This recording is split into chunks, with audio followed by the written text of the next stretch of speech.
یاریا گستیرکانه کو جه دو تیمان پیک هاتیه و هر تیمک 20 کسن و هر تیمک نینریا تا خکید کتنو لدست پیکا یاریه گستیر دناوا دستین تیمک دا دهیتا وشارتن و پیدویه تیما دی بزانید که گستیر دستین کیش لستیگوانی دایو اگر زانی ده خالک بو هیتا تومار کرن و اگر نه برو واجیوه چنده بو تیما دیت هیتا تومار کرن و دم هر تیمک خالک بدست خوفت اینیتن دست به کیف و سمای ده هیتا کرن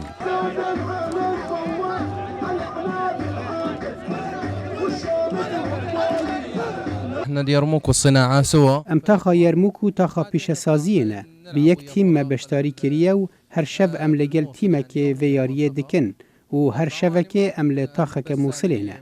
از بخواه نج جماوی ما لی از برپرس تیما یرموکم استنه حز دکم حوال من دمین خوش در باسکن لو ما از لگل وان تیم فر اجواء رمضانيه تر و شوین رمضان وصای الموصل کو یاریا گسیرانه تیتا کرن دنابرا دو تیمن تاخاندا کو او تاج تاخن ملی تهنه ناسکرین و دم خوش دبورینن هر وصام بقلاوی و زلابیت گلت خوین و همی گنجن زور خوشه اف یاریا نتشیانن هر کسی که دایا بکتن و پیدوی شارازایی که باش هبید دمه لچاوین اوان کساد نیریتن و بزانید که گستیر دستن کی جان لیستیگوانی دایا ولعبة مشهورة بشهر رمضان الكريم ev yariya ya berniyasê di dema Remezana pîroz de tê kirin her wisa jî ev yariya li ser asta Iraqê digiştî heye îja yariya gostirkanî şarezayekî baş divê bi taybetî ew kesê got dibe berpirsê vê tîmê dibe şareza ve dema gotîma beramber gostirkê veşê re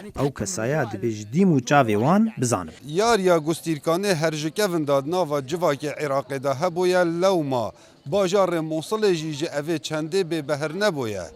دهیتا زانین کو ده شوین رمضان دا اف یاریه دهیتا کرن ابتنه لسردم چکدار داعش اف یاریه هاد بو قدغه کرن کا و عمر دنگ امریکا موصل